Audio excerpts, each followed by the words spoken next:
C'est une immense... Oula, ça me paraît un peu fort, mais ça va? Très bien. C'est évidemment une immense joie d'accueillir Pierre Lemaître pour cet atelier du polar, Fondation Yann Michalski, Le Temps. Je dois juste enclencher pour garder une trace, voilà, l'enregistrement. C'est-à-dire que tout ce que je vais dire pourrait absolument être retenu contre moi. Retenu contre vous. Non, c'est bien, c'est une règle du jeu qui... Puisque ensuite notre échange sera publié dans Le Temps la semaine prochaine. Je dois donc peser chaque phonème. C'est ça, chaque virgule. Donc nous allons, je fais un petit rappel du programme. Nous allons échanger sur écriture, lecture pendant à peu près 45-50 minutes. Vous aurez ensuite le plateau pour nous partager vos règles d'or de l'écriture de romans policiers. Ensuite, vous aurez la parole, cher public, pour 10-15 minutes selon votre inspiration. Et puis, nous demandons à chaque auteur invité dans ces ateliers de choisir un film qui les inspire. Et donc, vous nous présenterez les raisons de ce choix. C'est donc Les Vestiges du jour de James Ivory. On prendra quelques minutes avant de lancer le film, et après, c'est le moment tant attendu des dédicaces et de l'apéritif dînatoire, et aussi d'échanger, de continuer la discussion avec vous. Parfait. Voilà, donc on a du travail, c'est vraiment un atelier de travail. Alors, Pierre Lemaître, j'aimerais commencer. 2013, vous recevez le prix Goncourt pour Au revoir là-haut. Et dans le brouhaha qui est toujours là dans ces moments-là, vous avez notamment dit cette phrase ce que l'Académie Goncourt a bien voulu couronner, c'est un savoir-faire qui vient du polar et du roman populaire. C'est une bonne nouvelle pour la littérature populaire. À qui pensiez-vous en disant cela? À moi. Pour être très honnête, à moi. Alors, avant de répondre, Lisbeth, je voudrais d'abord vous remercier de votre invitation. Merci à Vera Michalski de nous faire partager cet endroit et de nous le prêter, en quelque sorte, pendant quelques minutes. Merci à vous d'être venu. C'est toujours émouvant, hein, pour un auteur d'avoir des lecteurs qui viennent à sa rencontre. On travaille dans un tunnel. Hein, on travaille très seul dans ce métier. Et donc, c'est vraiment bien quand on a la chance d'avoir du public qui vient auprès de vous. On l'apprécie. Donc, en plus, c'est un lieu magnifique, magique. Donc, on est très, très heureux d'être là. Je dis on parce que je suis venu avec ma chère épouse, chère et tendre, qui doit être quelque part. Non, ne croyez pas que c'est un pluriel de majesté. On est venu, oui, c'est pas... voilà, je sais pas. Bon, je me prends pas encore pour Pierre Lemaître. Alors, écoutez, en 2013, je ne suis pas un candidat naturel pour le prix Goncourt. Okay. Parce que je sors, vous l'avez très bien dit, du roman policier. C'est la première fois que je fais une incursion dans un autre genre littéraire qui est en l'occurrence le roman picaresque. On pourra peut-être s'expliquer, roman historique, roman picaresque, quand ça vous intéresse. Et donc, je ne suis pas un candidat naturel. En plus, je suis chez un éditeur qui a rarement le prix Goncourt, Albin Michel. C'est parmi les éditeurs qui l'a eu le moins souvent. Donc, en fait, je n'ai pas la carte. Et malgré tout, vous voyez, on sent bien, première liste, deuxième liste, troisième liste, que ça sent bon et que le livre, il a déjà beaucoup de succès auprès du public. C'est déjà un succès populaire. On a vendu peut-être 150 000 exemplaires du livre au moment où le prix Goncourt le couronne. Donc, c'était aussi un petit peu contre-productif. Ouais. Parce que l'Académie Goncourt pouvait, à bon droit, dire c'est un livre qui n'a pas besoin de nous. C'est un livre qui marche, qui va continuer de marcher, il n'a pas besoin de nous. Alors, pourquoi je vous dis ça? C'est parce que quand ça arrive, c'est une surprise pour moi, pour tout le monde. Et je crois à ce moment-là décrypter ce que veut faire l'Académie Goncourt. Non pas que je veuille parler en son nom, hein, Je ne suis pas membre de l'Académie Goncourt. Mais en tout cas, j'ai eu le temps dans les jours qui ont précédé, au moment où on est dans le carré final, on se dit ça peut être nous. On se dit quel sens ça va avoir. Et vraiment, au moment où le livre est couronné, je me dis, voilà, il y a un message d'une certaine manière. Un message, alors il est peut-être même protéiforme. Ce message, c'est d'abord quelque chose qui a confirmé l'Académie Goncourt depuis au moins une quinzaine, une vingtaine d'années, c'est que le sérail Gallimard, Seuil, Grasset, etc., qui recrutaient toujours les prix Goncourt, ça a explosé. Et on a vu Actes Sud avoir des prix Goncourt, Albin Michel qui n'en avait pas beaucoup, en avoir de nouveau. Voilà, on a commencé à avoir des petites maisons. Et regardez bien, la première liste du Goncourt de cette année, elle est assez surprenante parce que vous avez... l'Olivier, vous avez, vous voyez, enfin, et donc des petites maisons qui n'avaient pas l'habitude d'être sur ces listes-là. Donc c'est un bon signe. Donc il y avait ce premier geste. Le deuxième geste, c'était de prendre quelqu'un qui venait du roman policier. Or, jamais un roman policier n'était couronné par le Goncourt. Alors, je n'étais pas couronné pour un roman policier, mais enfin, quand même, Simenon ne l'a jamais eu. Alors bon, Simenon, le maître, c'est pas la même chose. Hein. Je ne vais pas me comparer à Simenon. Mais enfin, quand même, quand il écrit le Testament de Nadieu, c'est pour avoir le prix Goncourt. Il le fait pour ça. Ouais. C'est un roman sur mesure. Un formidable roman, très balsacien. Magnifique. Magnifique. Mais l'Académie Goncourt trouve quand même que c'est un grand auteur, mais ils sont embêtés avec ce genre. Ils ne savent pas comment s'en dépêtrer. C'est le scotch du capitaine Haddock. Alors donc, ce qu'ils font, c'est qu'ils disent, ce qu'on va faire, c'est très malin, on va le donner à un gars qui vient du Goncourt, mais du polar, mais pas pour un polar. Alors ils ont fait le coup avec Jean Vautrin, dans les années 80, puis ils font le coup avec moi, puis on refont le coup après. Sauf qu'un jour, tôt ou tard, ils vont être rattrapés, parce que finalement, le polar va finir par rentrer par la grande porte, et c'est un moment auquel, d'une certaine manière, le prix Goncourt de 2013 aura participé. Mais qu'est-ce qui gêne à ce point avec le roman policier? Écoutez, il est trop populaire, justement? Alors, c'est plus compliqué que ça, je crois. Plus compliqué que ça. Je pense d'abord qu'il y a une question de généalogie de la littérature. Hein. Le roman policier est un roman qui vient de la littérature populaire et qui est un roman extrêmement sériel. On fait des séries. Maigret, pour ne parler que de lui, enfin, on fait beaucoup de séries. Et ce sont des romans qui se fabriquent avec des contraintes extraordinairement fixes. On ne peut pas faire un roman policier s'il n'y a pas un crime, une enquête, des indices. Vous voyez, bon. Et donc, du coup, ça donne un type de roman assez genré, si je puis me permettre, hein, j'y mets plein de guillemets, qui fait qu'on a un petit peu de mal à faire coller cette image-là avec la liberté que, normalement, la littérature, dont elle est le témoin habituellement. Hein. On a moins de liberté dans ce type dans ce genre que dans la littérature blanche, pour faire court. Donc, alors, ça veut dire aussi qu'il y a eu beaucoup de romans policiers extraordinairement mauvais. Extraordinairement mauvais. C'est-à-dire que si vous regardez l'histoire de la littérature policière, par exemple, depuis, par exemple, l'après-guerre de 14, vous avez énormément de livres, même Fantomas, vous voyez, enfin, je veux dire, c'est quand même écrit avec le pied gauche, quoi. Non, mais c'est des bouquins formidables. Mais on sait que ce qu'ils valent ne vaut pas ni pour le style, ni pour... Vous voyez, il faut aller quand même du côté de Boileau-Narcejac pour commencer à avoir des gens qui sont des stylistes. Donc, il y a eu tellement de choses à l'intérieur qu'on ne sait plus de quoi on parle. Et donc, personne n'a eu envie de dire que cette littérature-là était une littérature qui valait un prix Goncourt. Alors, quand vous dites, vous, cette phrase-là, c'est une bonne nouvelle pour la littérature populaire, du coup, vous pensez à quoi? Alors, d'abord, je pense à mes confrères du roman policier. C'est... je vais raconter une anecdote sur ça. Elle est un peu méchante, mais je la raconte quand même. La méchanceté est une qualité qui se perd.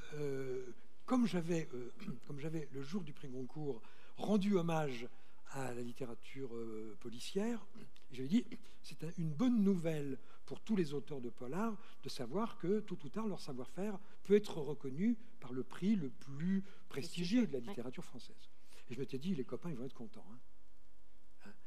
Et alors, c'était un silence radio. J'ai pas eu un texto, pas un message, rien. Les gens du polar, silence radio. 2 ans, 3 ans. Mais non. Et je me suis dit, ils sont quand même gonflés, quand même. quand même, ils sont gonflés. Et puis après, j'ai réfléchi, je me suis dit, mais ils ont raison. Ils ont raison. Vous avez un énergumène qui fait des polars, d'un seul coup, il change de truc, donc c'est un transfuge, il va rafler le Goncourt. Première question, pourquoi lui? Moi, c'est la question que j'aurais posée. J'aurais dit, mais pourquoi lui? Moi, je sais le faire, ça aussi. Bon. Donc, je peux comprendre qu'il y ait un peu d'envie, et j'ai envie de dire, elle est tellement humaine, cette envie-là, que je trouve qu'elle est absolument légitime. La deuxième chose, c'est j'ai le prix Goncourt pour un roman qui n'est pas du polar. Je suis un traître. Je suis un traître.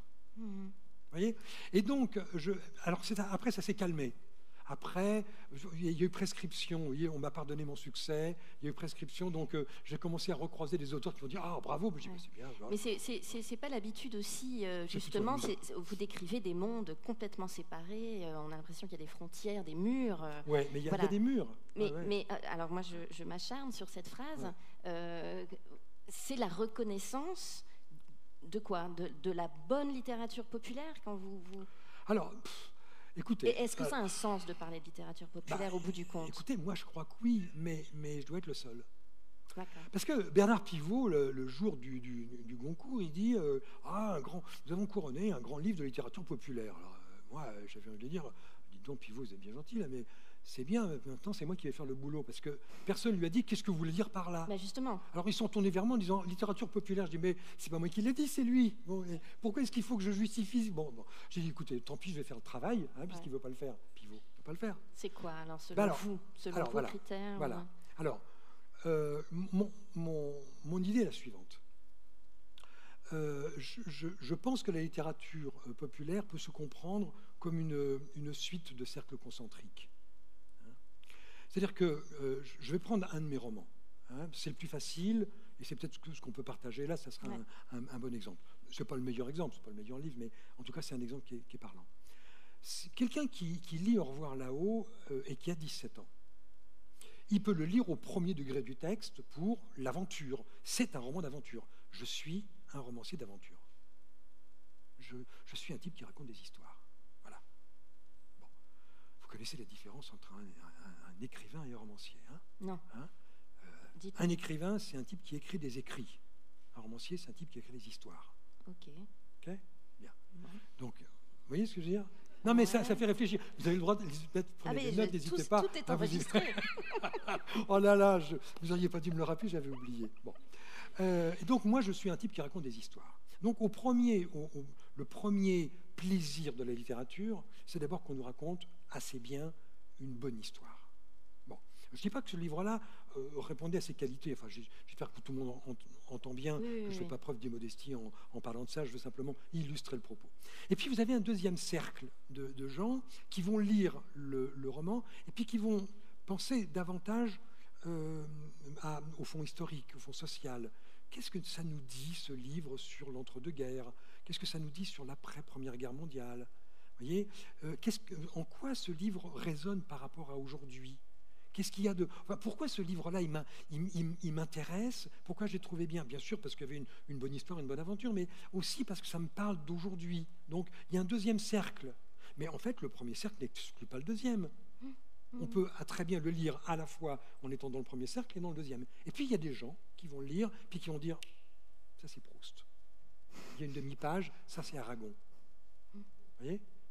J'ai fait toute une page comme ça, j'ai pris beaucoup de plaisir, je fais beaucoup, pour faire une page d'hommage à Aragon, aux voyageurs de l'Impériale, et j'ai aussi des citations de Proust et tout ça. Bon, donc, le monde qui a 17 ans et qui le lit, il s'en fout complètement, lui, d'Aragon et puis il n'a pas besoin de savoir Proust pour apprécier éventuellement ce livre. De la même façon que celui qui est dans le deuxième cercle n'exclut pas celui du troisième cercle. Et celui du troisième cercle qui va repérer Aragon, Dumas, etc., ça n'empêche pas à la fois de penser au fond social et de prendre du plaisir à l'histoire, au nœud même de l'histoire. Donc j'ai envie de dire, la littérature populaire, celle qui fédère les publics. Elle est populaire en sens où elle s'adresse à l'ensemble de ce qu'on appellerait le peuple, à cause de populaire. Vous voyez, je ne suis pas en train de faire une déclaration populiste, mais enfin, le peuple, c'est tout le monde. Le peuple, c'est tout le monde, c'est tous ceux qui lisent. Et moi, il me semble que la littérature populaire qui mérite ses lettres de noblesse, c'est celle qui est capable, dans le même livre, de s'adresser en même temps à tous ces publics, sans qu'un public exclue les autres. Oui, c'est ça. C'est un peu ça, ma définition. Ça vaut ce que ça vaut. Mais à vous entendre, pour moi, c'est la définition d'un bon roman.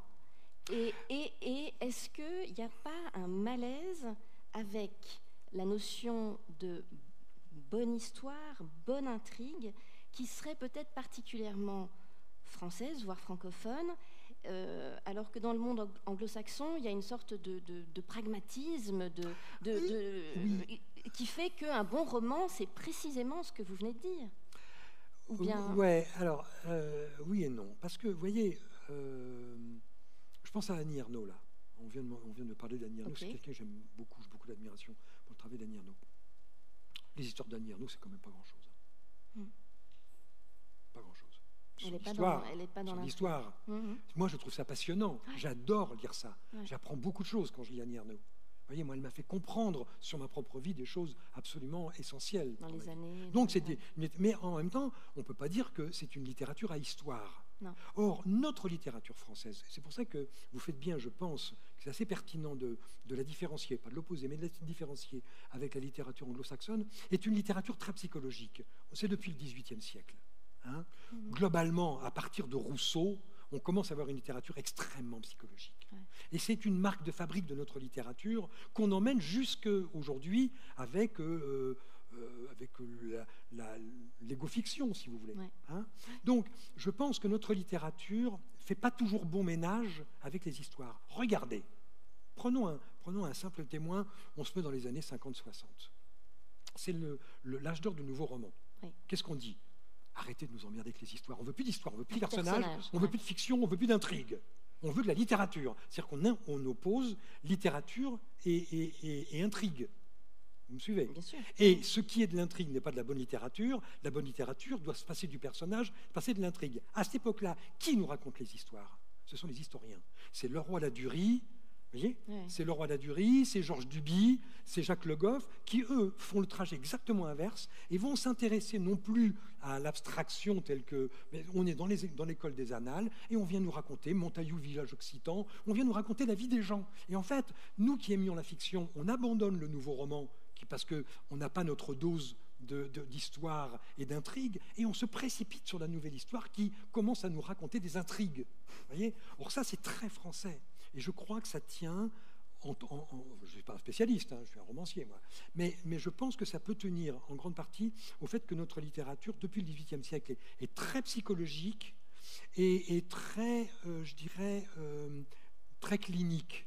On aime, c'est la chance de la littérature, c'est que la littérature française a toujours tout osé. Elle ose beaucoup. C'est une littérature très transgressive. Alors elle est à la fois très transgressive et en même temps très psychologique. C'est ce qui va la différencier de la littérature anglo-saxonne. Ouais. En même temps, il y a ce récit extraordinaire d'une jeune journaliste américaine qui a fait saisie par le Tour du monde en 80 jours de Jules Verne, se lance à son tour dans un tour du monde et va rendre visite à Jules Verne. Et en écrivant des pages, c'était le best-seller extraordinaire. Il y a eu aussi cette grande période de l'intrigue à la française, ouais. Et qui compte parmi vos oui, mentors, non ? C'est vrai, mais vous voyez, je suis en train de réécouter Les Misérables en ce moment. Ouais. Hein, vous écoutez Oui, j'écoute la version audio, okay. des Misérables. Et alors, ça m'a fait beaucoup réfléchir. Au fond, qu'est-ce qu'on connaît des Misérables ? La plupart du temps, on ne l'a pas lu, Les Misérables, intégralement. Des bouts. Hein, comme on l'a vu au cinéma, on croit qu'on connaît l'histoire, alors on se dit, bon, bah, ça va, Hugo, ça, j'ai compris, Cosette, Jean Valjean, Thénardier, Javert, je vois le truc. Bon. Sauf que, si vous regardez dans Victor Hugo ce que ça représente comme volume dans l'histoire, c'est pas le quart. L'histoire ne représente que... Ouais. Cette histoire qu'on connaît, là, qu'on a vue au cinéma, c'est 30% du livre. Alors qu'est-ce qu'il fait le père Hugo le reste du temps ? Le reste du temps, il fait, c'est pour ça que je parle d'une littérature tout à fait spécifique à la France, il fait une littérature enveloppante, c'est en ça qu'elle est très transgressive. C'est-à-dire qu'en fait, il estime que sa narration doit être à la fois le creuset de ce qu'il veut dire, et en même temps l'occasion d'élargir son discours à la vision qu'il veut donner du monde. Alors, vous voyez, il s'y prend d'une manière simple. Thénardier ouvre Les Misérables en faisant les poches des morts sur le terrain de Waterloo. Hein, bon, alors moi, ce serait Pierre Lemay, je dirais, le type, il faisait les poches des morts sur le terrain de Waterloo. Vous voyez, j'écrirais ça. Alors lui, non, il dit, non, il faut que je vous explique Waterloo. 80 pages. Bam. Je dis, mais il est quand même gonflé, quoi, 80 pages. Mais c'est passionnant. 80 pages, absolument formidable. Écoutez, regardez ce qu'il fait. Excusez-moi, je suis un peu enflammé là, mais bon, mais tant pis. Hein. On vous Bon, suit. non, mais écoutez, non, parce que c'est quand même formidable. Ouais. Je suis sûr qu'il y en a plein ici qui n'ont pas lu Les Misérables. Essayez. Écoutez, il y a l'abbé Myriel. L'abbé Myriel ouvre. Non, mais je suis un peu véhément parce que bon, il faut lire ça. L'abbé Myriel, il sert à un seul truc dans Les Misérables. Il va dire, vous avez oublié les chandeliers. Vous voyez, Jean Valjean, il pique les chandeliers. Bon, on le ramène et puis l'abbé Myriel lui donne les chandeliers. Bon. Vous voyez, un personnage qui va avoir comme but de dire « vous avez oublié les chandeliers », vous voyez, ça doit pouvoir se résoudre en quelques phrases. Vous voyez, allez, 2 pages. Oui. Soyons généreux, 10 pages. Non, mais ça fait 180 pages. Il nous raconte toute l'histoire de l'abbé Myriel. Et vous dites, mais... Et en fait, vous voyez, c'est très utile parce que quand vous prenez du recul, vous dites, mais pourquoi s'éloigne-t-il autant de son sujet? C'est parce que plus il s'éloigne de son sujet, plus il est au cœur de son propos. Et en fait, l'abbé Myriel, c'est pas simplement quelqu'un qui va... Oui, c'est pas une broderie. Vous voyez, il n'y a pas d'affêterie chez Hugo. Il y a le fait que pour comprendre le geste, il faut comprendre qui l'a fait, dans quelles conditions. Vous voyez, et ce geste, au moment où il arrive, il est plus que lumineux. Il est éclairé, illuminé par le portrait qu'il a fait de ce personnage qui est absolument éblouissant, quoi. Mais dans les films, quand vous allez voir, il n'y a jamais d'abbé Myriel, il y a un brave curé qui donne le chandelier, puis paf, on dit coupez. Mais est-ce que si on vous dit que quelque part vous êtes assez anglo-saxon, ça vous fait bondir? Non, parce que je ne suis pas à un âge où on bondit facilement, vous savez. Ça me plairait de dire ah oui, je suis bondi. Je sursaute un peu, quoi. Écoutez, ça pour me les plaît raisons pas de... Non, ça me plaît pas trop. D'abord, non, ça me plaît pas trop parce que d'abord, je suis très très snob, je ne parle aucune langue. Je suis extrêmement snob. Donc l'idée vous voyez, de m'associer à une littérature qui ne soit pas dans ma langue, vous voyez, c'est pas un truc qui en soi me fait plaisir. Et puis, ça me fait pas plaisir parce que j'aime ma littérature, j'aime l'extraordinaire diversité. Et puis, alors, j'aime l'extraordinaire diversité de la littérature française qui va de Rousseau à Rob Grillet, qui va de Hugo à Modiano. Bon. Donc moi, j'aime cette diversité. Donc je ne suis pas très content qu'on m'associe. Et puis en plus, je vais vous dire, je trouve ça un petit peu insultant. Je vais vous dire pourquoi. Non, pas vous, hein, Lisbeth. Non, mais bien sûr que gentil, non. Hein. C'est off-record. Non, mais j'ai... Bon. C'était pour vous... Non, je vais vous dire pourquoi je trouve ça un peu limite. C'est... chaque fois très souvent, quand vous lisez une critique d'un polar, quand le journaliste, qui est souvent un peu paresseux, disons-le, hein, un peu paresseux, veut vous faire comprendre à quel point c'est bien, il dit c'est quasiment un roman à l'américaine. Voyez. Alors je trouve quand même que, voyez, on peut dire des choses un peu plus intéressantes sur les bons romanciers français sans expédier le truc. Et en disant, vous voyez, comme si le fin du fin, le nec plus ultra de la littérature, c'était d'être américain, et qu'au fond, quand vous écrivez un bon livre français, le premier compliment qui pourrait vous faire plaisir, c'est de penser que vous auriez écrit un roman à l'américaine. Bon. Alors vraiment, ça m'agace un peu. Ça ne me met pas en colère, mais ça m'agace un peu. Quel a été pour vous votre premier choc littéraire? Oh là, j'ose pas vous dire ça. Non, parce que, écoutez, pour que je le dise, parce que c'est plus tard, j'avais 25 ans, 23, 25 ans. Non, je découvre la littérature à 14 ans avec 2 livres. Alors, le premier, c'est Sans famille d'Hector Malot, qui est un mélodrame ruisselant de bons sentiments. C'est un truc absolument illisible aujourd'hui. J'ai essayé, c'est bon, effrayant. Et le deuxième, c'est un roman de Guy Descartes qui s'appelle La Brute. Je savais que ça serait contre-productif. On va se dire, ce type-là, il a eu Goncourt. Alors vraiment, c'est bon. Non, je vais vous expliquer pourquoi. C'est que, en fait, d'abord, on n'est pas on commence d'abord par être le lecteur de notre histoire. Vous voyez? Donc moi, dans mon histoire, le truc qui me tombe sous les mains, dans la famille dans laquelle je suis, dans l'époque dans laquelle je suis, c'est ce genre de livre qui va me tomber dans les mains. Ma mère, elle trouvait que Guy Descartes était un grand auteur. Alors moi aussi, ça me fait un peu rire. Et puis en même temps, ma mère est devenue après une très grande lectrice, et une lectrice beaucoup plus experte. Mais elle avait commencé à ça, c'est une fille de ferme. Quand elle avait 18 ans, elle était fille de ferme dans le Loiret, et elle a découvert la lecture à 25 ans, et elle a commencé par Gilbert Cesbron et Guy Descartes, et je peux comprendre que l'enthousiasme que lui donnaient ces histoires lui faisait croire que c'était des grands auteurs. Et donc on peut le comprendre. Alors ce qui serait dommage, c'est qu'elle soit restée à ça. Mais elle a évolué dans ses lectures. Moi, je l'ai vu évoluer jusqu'à la fin de sa vie. C'était assez émouvant de voir une lectrice se constituer comme ça. Mais donc, du coup, moi, qu'est-ce que j'ai? C'est ça. Et qu'est-ce que la littérature m'apporte là, à ce moment-là? Elle m'apporte quelque chose de fondamental qui dépasse le fait que le premier roman était un horrible mélo et que le deuxième est un roman de gare. Guy Descartes, on l'appelait à l'époque. Oui, c'est des trucs... J'ai honte de dire ce truc-là, mais c'est comme ça. Bon. Mais parce qu'au fond, ils m'ont constitué comme lecteur et ils m'ont donné ce qui est ma première règle d'or. J'anticipe sur ce qu'on se dira tout à l'heure, mais non, c'est pas grave, j'ai d'autres trucs à dire. Je trouverai, je gratterai un peu dans le tiroir. C'est qu'au fond, le bon livre, c'est d'abord celui qui emmène le lecteur, celui qui crée des émotions. L'écrivain, c'est d'abord un fabricant d'émotions.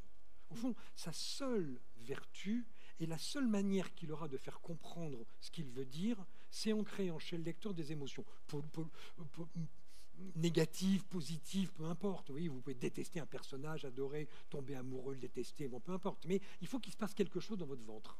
Or, moi, ces bouquins-là, j'avais 14 ans, je m'étais identifié à ce petit orphelin dans Hector Malot, et d'une certaine manière, Hector Malot me fait comprendre quelque chose de fondamental pour la littérature, que je vais emmener toute ma vie, c'est que s'il ne se passe rien d'émotionnel entre le livre et moi, ce livre me tombe des mains et je ne suis plus le lecteur de ce livre-là.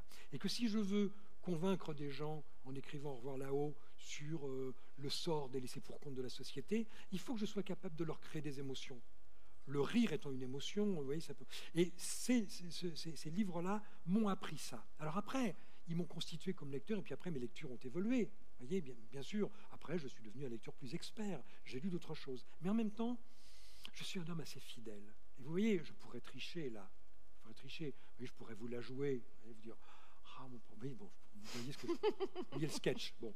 Mais moi, je trouve que c'est plus honnête de dire la vérité, parce qu'une certaine manière, elle grandit la littérature. Oui. Elle grandit la littérature parce qu'elle nous fait comprendre d'abord qu'on n'est pas le lecteur de ses premières lectures.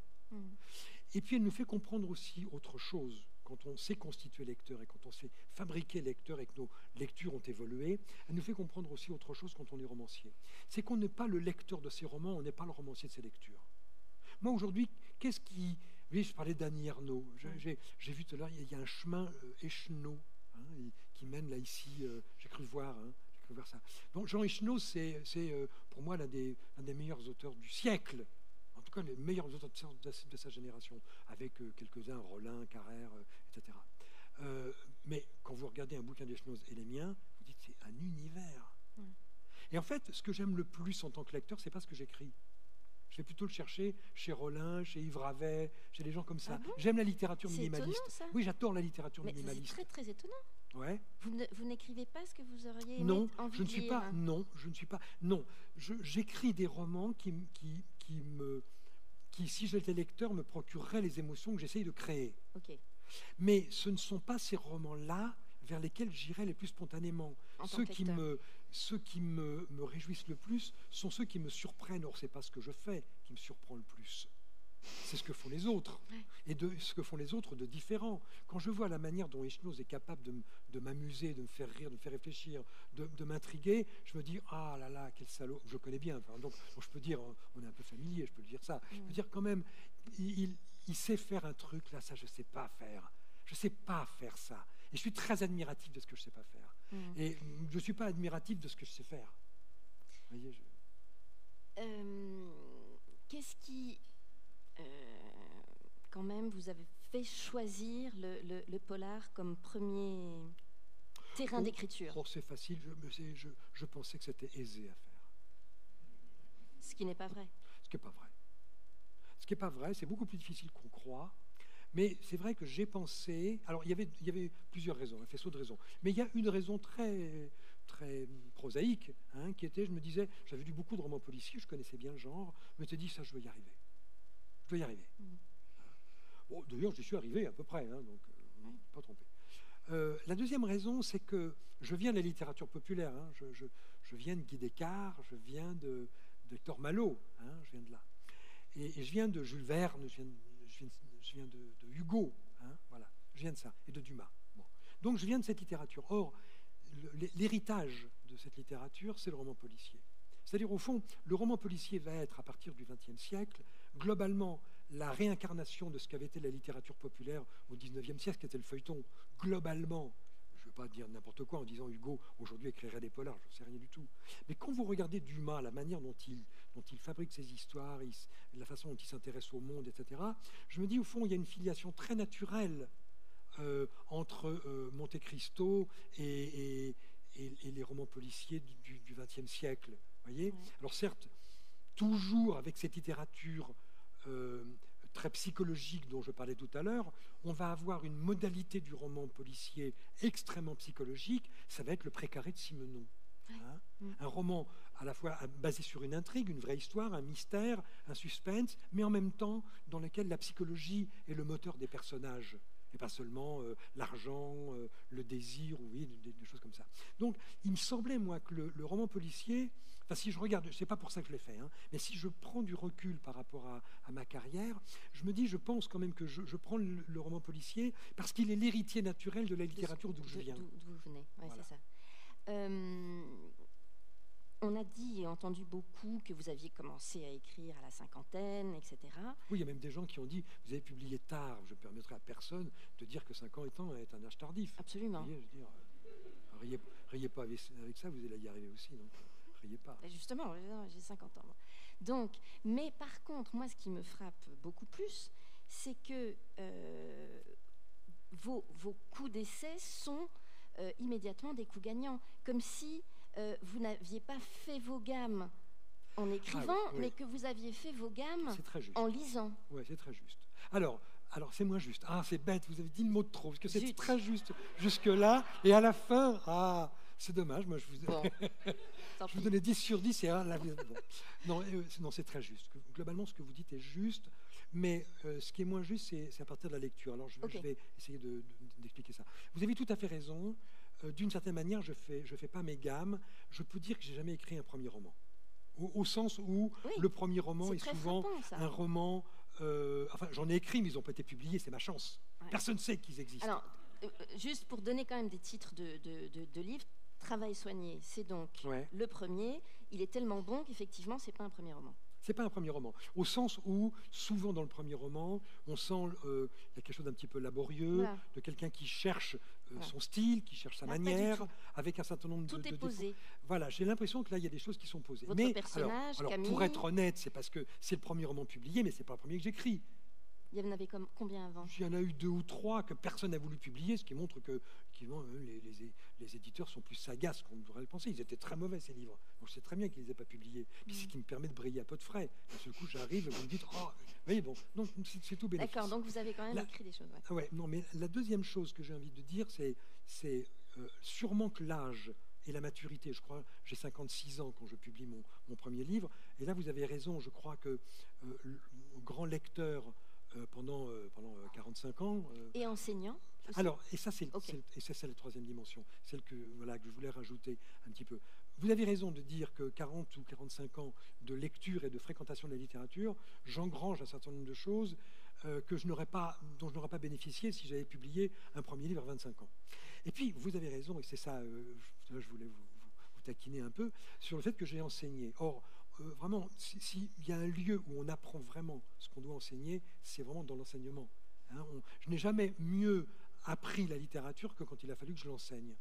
Je l'enseignais à des bibliothécaires, je faisais des panoramas de la littérature et même des séminaires sur qu'est-ce qu'un texte littéraire, etc. Et en fait, du coup, ça m'a obligé, pour préparer mes cours, pour préparer mes interventions avec les adultes, puisque c'était de la formation pour adultes, j'ai dû mettre les mains dans le cambouis et puis pas me contenter simplement des livres, mais d'aller regarder l'arrière-cuisine, comment c'était fait. Et là, sans m'en rendre compte, j'ai mis dans ma boîte à outils un tas de trucs dont je n'avais pas besoin autre que pour enseigner. Et puis quand je me suis mis au boulot, j'ai ouvert ma boîte à outils, tout était là. Alors tout n'était pas, vous voyez, je suis obligé de prendre un petit raccourci, j'espère que vous allez couper. Voilà. Non, tout n'était pas là, mais en tout cas, j'ouvre ma boîte à outils et je trouve beaucoup de choses qui sont des outils qui viennent de mon passé de lecteur et de mon expérience d'enseignant. Et là, du coup, je crois, beaucoup mieux équipé que je ne l'aurais si j'avais eu la malchance de publier à 30 ans. Sans compter que si j'avais eu le prix Goncourt à 30 ans, c'était un ticket oui, on devient... Vous savez, ce sont des expériences extravagantes. Ouais. C'est-à-dire, extravagantes. Ouais. Ça vous sort de votre... Oui, c'est-à-dire, vous voyez, c'est un truc qui vous arrive, qui est tellement prodigieux au sens de miraculeux, et qui change tellement votre vie. C'est vrai ? Oui, qui change tellement votre vie, que si vous n'avez pas des pare-chocs, vous voyez, en acier chromé, vous finissez par croire ce qu'on vous dit. On vous dit, vous êtes le meilleur. Moi, à 25 ans, je l'aurais cru. Au moment où on me le dit à 60 ans, je dis, bon, d'accord, ok, ça va. Ouais. Vous voyez, on ne me la fait pas. Moi, je prends les compliments. Ouais. Allez-y, donnez, envoyez. Mais bon, je suis assez sage pour relativiser. Mais à 30 ans, je crois que c'est un peu plus compliqué. Ouais. J'ai quand même envie de vous... Pierre Lemaître va faire des règles d'or un peu copieuses. Et donc, je fais attention de ne pas trop poser de questions sur l'écriture même du polar. Mais il y a quand même une question.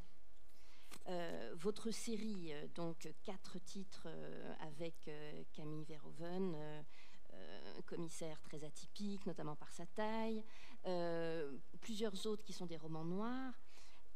Une des choses très frappantes, c'est la violence, vraiment extrême. Dans l'échelle de Richter des crimes de polar, vous êtes haut. Est-ce qu'on est surpris soi-même par ce qu'on imagine ? Non, ceux qui sont surpris, c'est les gens de l'entourage. C'est encore une question très récurrente, c'est qu'est-ce qui doit être tordu ton bonhomme pour écrire des trucs pareils ? C'est ce qu'on dit à mon épouse, elle est rompue à cet exercice, quoi. Donc ça crée un peu d'étonnement, de surprise, mais essayons d'y réfléchir un petit peu. Essayons de réfléchir. Vous lisez des romans policiers, vous, Lisbeth. Or, qu'est-ce que vous demandez à un auteur de romans policiers ? La première chose que vous demandez, c'est du sang. Donc le premier coupable, d'abord, avant que ce soit moi, c'est vous. C'est votre demande. Une demande du lecteur, c'est oui, je vais faire un roman policier, il n'y aura pas de crime, il n'y aura pas de sang, tout se passera bien. C'est pas un roman policier. Vous voyez ? Donc, encapsulé dans le genre, il y a le fait qu'un crime, c'est un crime. C'est épouvantable. Alors évidemment, il y a des manières de le raconter qui sont plus épouvantables que d'autres. Mais citez-moi un crime qui ne soit pas épouvantable. Le crime est épouvantable. En soi, prenez-le crûment, c'est épouvantable. Tout crime est épouvantable. Et donc, moi, ce qui m'intéresse, c'est que se passe-t-il dans cette littérature et dans ce pays pour qu'aujourd'hui, quasiment un roman sur 3 ou sur 4 soit un roman policier ? Quelle est la nature de la demande du lectorat pour qu'un roman sur 4 soit un roman policier, peut-être même un sur 3 ? Ça, c'est une vraie question. Moi, plutôt que de m'interroger pour me dire pourquoi vous écrivez des choses pareilles, j'ai envie de dire, mais pourquoi y a-t-il autant de gens pour les lire ? Vous voyez ? À votre avis ? Alors, je pense qu'il y a tout un faisceau de raisons. Je pense que la littérature policière a toujours été la caisse de résonance des angoisses sociales. Et je pense que... vous voyez, il y a un bon exemple, c'est la vague de la littérature nordique dans les années, je dirais, 90, vous voyez, qui arrive avec Millennium, et puis toute la littérature norvégienne, suédoise, danoise, etc., le polar nordique. Qu'est-ce qu'on a pu nous bassiner avec ça ? Alors, c'était le nec plus ultra. Alors, quand on parlait par un Américain, on vous disait, moi, écoute, je vous raconte une anecdote. Non, attendez, il faut que j'explique ça parce que c'est des trucs qui je suis un peu véhément, mais tant pis. Le Times me démarche pour dire, on va faire un grand portrait de vous. Oh, je dis, yes. Pierre Lemaître dans le Times, et je dis à ma chère épouse, je me rends compte d'avoir une page dans le Times, Pierre Lemaître. Et donc, je reçois le journaliste, et vraiment, je me donne du mal pour être le mieux que je peux, quoi. Vous voyez, pour le Times. Et quand le truc paraît, c'est rencontre avec le nouveau Stieg Larsson. Bah oui, bien sûr. C'est-à-dire qu'il n'y avait même pas mon nom. Il n'y avait même pas mon nom, vous voyez ce que je veux dire? Bon, alors, vous voyez, on a beau être de bonne composition, vous voyez, vous voyez ça m'a mis un peu en colère. Bon, alors, je ne peux pas résister à bon. Alors, c'était un truc de fou. Bon, alors, je me penche un peu sur ce roman-là, et puis je me dis, qu'est-ce qu'il a de spécial, ce roman, pour autant plaire? Ben, c'est un roman dépressif. Vous voyez, c'est le grand roman de la dépression. Hein. Vous avez des types, ils ont le poids du monde sur les épaules, hein, ils sont tous alcooliques, divorcés, ils en ont marre de leur métier mais ils le font quand même, et ils sont dans des villes qui sont rongées par la drogue, bouffées par la prostitution, la concussion politique. Vous voyez, c'est un monde extrêmement déprimant. Et il arrive quand, ce truc-là? Il arrive au moment de la première grande dépression économique de l'Europe. Vous voyez, la crise pétrolière date de 73. Dans les années 80, on commence à être un peu déprimé. Au début, on croit que c'est une crise, donc par définition, c'est passager. Et puis 10 ans plus tard, on se dit non, c'est pas une crise, c'est un nouvel état du monde. Paf, tout le monde tombe en dépression. Et ceux qui le véhiculent le mieux, ce sont nos amis nordiques. Et ils nous livrent un polar, tout le monde se rue dessus. Pourquoi? Parce que c'est l'image de notre monde déprimé, dépressif. Voyez, donc je pense qu'une des raisons pour lesquelles le public va beaucoup vers les romans policiers, c'est qu'il a cette capacité extraordinairement souple d'épouser les angoisses et les inquiétudes du monde et de les mettre en scène, sans compter qu'il le fait avec les outils de la tragédie. Hein? Il le fait avec des outils très simples, avec des passions chauffées à blanc, exactement comme dans les tragédies. Donc, vous savez, c'était Malraux, hein, qui disait je crois que de qui il disait ça? C'était l'irruption de la tragédie dans le roman policier. Il le disait à propos normalement, on regarde Pascaline. Bon, ça va me revenir tout à l'heure. Hein. Puis là, vous couperez parce que je vais paraître. Je couperai. Voilà. Raymond Chandler. Ah voilà. Chandler disait Malraux, c'est l'irruption de la tragédie dans le roman policier. Merci beaucoup. Donc, non, votre passage à disons, la sortie du roman policier, votre sortie du roman policier, au moment où vous commencez ce qui va devenir une trilogie, donc premier tome, Au revoir là-haut, deuxième tome, Les couleurs de l'incendie, le troisième... Qui s'appelle Miroir de nos peines. Miroir de nos peines. Ça vient de sortir, enfin... C'était déjà annoncé? Ça sort le 4 janvier. Non, j'ai compris la question. Excusez-moi, j'ai compris la question. Non, c'est effectivement assez nouveau. Je l'ai pas encore dit très fort. Je l'ai pas dit beaucoup. Ouais, d'accord. Alors, vous savez, sortir du roman policier, d'abord, il faut être honnête, je ne l'ai pas fait exprès. Hein. Voilà. Vous voyez, c'est-à-dire que j'écris quelque chose, je pense, c'est un roman policier, puis je me rends compte que c'est pas un roman policier, donc vous étiez bien avec le roman. Oui, j'étais bien avec le roman me plaisait, mes personnages me plaisaient, mon histoire, je la trouvais porteuse, puis je prenais énormément de plaisir. Je dis bon bah basta, tant pis, le genre sera pas respecté, ça sera ce que ça sera. Avant tout, c'est un roman, puis on verra quoi. Bon, j'étais pas du tout inquiet parce que j'avais beaucoup de plaisir à le faire, et je me suis dit, bon, bah, il sera publié, pas publié. Je n'avais pas beaucoup de recul sur ce que ça valait, donc je ne me suis pas posé trop de questions. Donc je ne peux pas dire, si vous voulez, que j'ai quitté le roman policier de manière très consciente, très volontariste. Vous n'aviez pas une fatigue, non, vous ne vous sentiez pas enfermé dans le genre? Non, mais quand même, ce que vous dites est juste. C'est, comme je vous le disais tout à l'heure, le roman policier est un genre avec des contraintes très très fortes. Je le relis toujours au slalom géant. Ouais. Il y a des contraintes, il faut sans arrêt passer entre les portes, c'est assez fatigant. Et d'un seul coup, quand vous rentrez dans une littérature qui est moins contrainte, vous trouvez une liberté, surtout quand vous avez écrit 7-8 romans policiers et que vous êtes habitué à rencontrer les contraintes du genre. D'un seul coup, toutes ces contraintes disparaissent. Vous pouvez vous permettre de faire un aparté, vous pouvez vous permettre de faire quelque chose qui ne collerait pas dans un roman policier. Vous pouvez confondre un suspense et une surprise, tout le monde s'en foutra parce que ce n'est pas dans les règles du genre. Et vous découvrez d'un seul coup une liberté, alors c'est d'un seul coup quelque chose qui s'ouvre, qui est absolument merveilleux. Donc j'avais eu une telle jubilation, un tel plaisir à le faire, que je ne me suis pas trop posé de questions. Alors, cette trilogie qui porte sur l'après Première Guerre mondiale et qui maintenant s'étend à toute l'entre-deux-guerres. Voilà. Dites-nous d'où vous vient d'abord cet intérêt pour la Première Guerre mondiale, parce que c'est ancien. Ouais, alors je suis toujours embêté avec cette question parce que, comment vous dire, la réussite du livre, son succès, doit beaucoup au fait que plein de gens sont intéressés à cette guerre pour des raisons qui m'ont beaucoup surpris. Il y a plein de gens qui venaient me voir en signature en me disant « Ah, j'ai repensé à mon arrière-grand-père, à mon grand-père qui avait fait la Première Guerre. » Vous voyez, des gens qui avaient 60 ans aujourd'hui et qui avaient un grand-père qu'ils avaient connu, qui a fait la guerre. Donc, en fait, je me suis rendu compte que cette mémoire était finalement beaucoup plus proche qu'on ne l'imaginait. Oui. Vous voyez, cette guerre n'était pas aussi loin que ça de nous. Voilà. Hein. Ouais. Elle était à 2-3 générations, c'était pas très loin. Non. On ne parlait pas de la Révolution française, vous voyez. Bon. On parlait de quelque chose de beaucoup plus... bon. Et donc, du coup, les gens s'attendent toujours à ce que j'ai eu, par rapport à la Première Guerre mondiale, un attachement, une prédilection tout à fait particulière, parce que eux l'ont. Vous voyez, mais moi, je ne l'ai pas.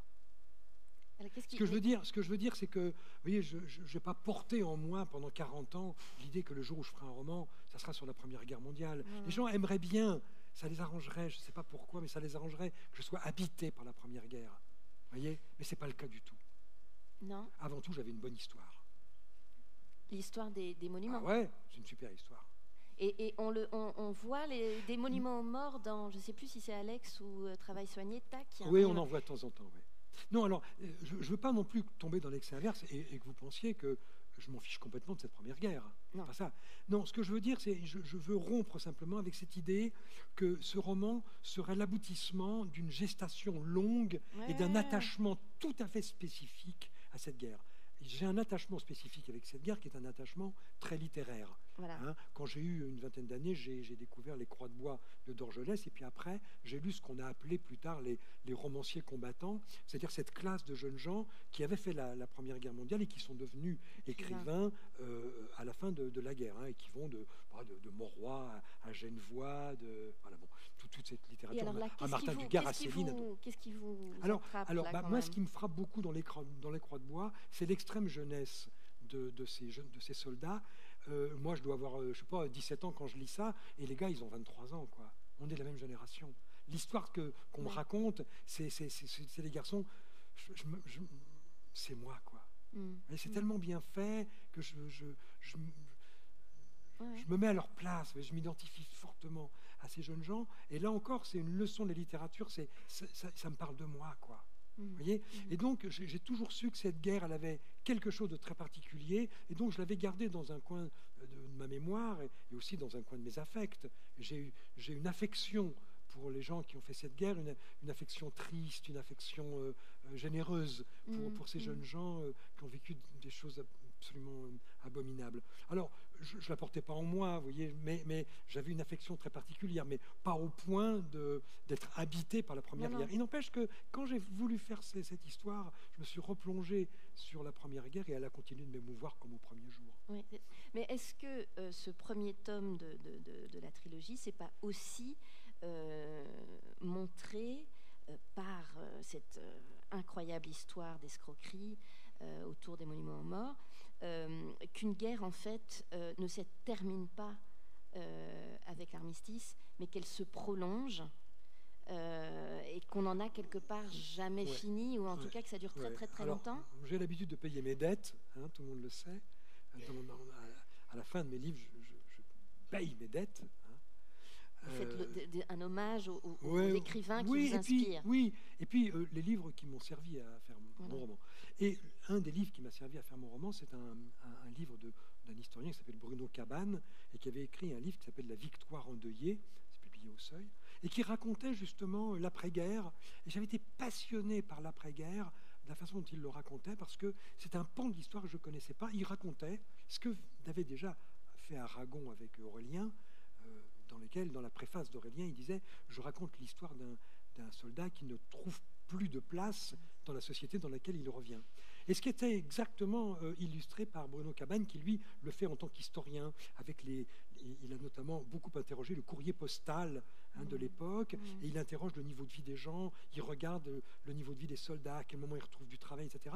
Et il nous montre que les types qui sont démobilisés en novembre 18 vont rester encore un an sous les drapeaux simplement parce qu'on est incapable de les ramener chez eux. Et quand on les ramène chez eux, le pays est exsangue, il n'y a pas de travail, donc on ne peut pas leur servir leur pension. C'est vraiment c'est tragique. Et vraiment, là, quand j'ai trouvé ça, je me suis dit, là, il y a un roman. Pourquoi? Non pas parce que ça illustrait, non pas seulement parce que ça illustrait un aspect de la Première Guerre mondiale qu'on ignorait un peu, mais surtout parce que c'était très contemporain. Voilà. Finalement, nos soldats de la Première Guerre mondiale qui ne trouvent pas de place dans la France dans laquelle ils reviennent, ils ont le sort à peu près des chômeurs européens qui travaillent pendant 40 ans, mais ils arrivent à 50 ans, 55 ans, et puis il faut faire des charrettes parce que les dividendes doivent être versés aux actionnaires. Alors on fout tout ce monde là dehors, on leur dit attention, il faudra travailler plus longtemps, parce que la retraite maintenant ça va s'allonger. En même temps, je veux bien bosser, il n'y a pas de boulot. Il faut travailler plus longtemps, il n'y a pas de travail. Alors on met ça devenir dingue. Vous voyez, c'est une espèce d'injonction paradoxale dans laquelle on enferme les gens. Vous devez travailler plus longtemps, mais en même temps, il y a moins de boulot pour vous. Vous n'êtes pas assez jeune. En fait, c'est quoi les chômeurs de 50 ans, les seniors de 50 ans? C'est des gens qui ont, comme les soldats, fait à peu près ce que la société leur demandait. Ils ont répondu aux injonctions. Dans ma génération, l'injonction, c'était vous devez acheter votre appartement, vous allez vous endetter pendant 20 ans. On s'endettait. Vous allez acheter des frigos, vous allez acheter des bagnoles, vous allez acheter votre appartement, vous allez faire 2 enfants, 4. Allez-y. Et voilà. Et homo lave plus blanc, et vous voyez, voilà, et vous allez payer les autoroutes. Voilà. Et donc on fait tout ça. Et donc on dit, quand on a fait ça pendant 40 ans, on était un bon petit soldat. Et donc on dit, j'ai touché ma retraite. On dit, non. On a oublié, les règles ont changé, il n'y a plus de retraite. Maintenant, il faut bosser plus longtemps, puis la retraite, ça va être beaucoup moins que ce que vous espériez. Ah oui, les règles ont changé, mon vieux. Donc en fait, c'est exactement ce qu'on dit aux soldats de la guerre de 14. On leur dit, vous allez défendre votre patrie. Vous allez vous faire crever la paillasse, vous allez perdre votre jeunesse, vos amis, vos camarades. Vous allez vivre dans des conditions absolument épouvantables. Et puis, vous aurez la gloire du retour. Et quand ils rentrent, on leur dit, écoutez,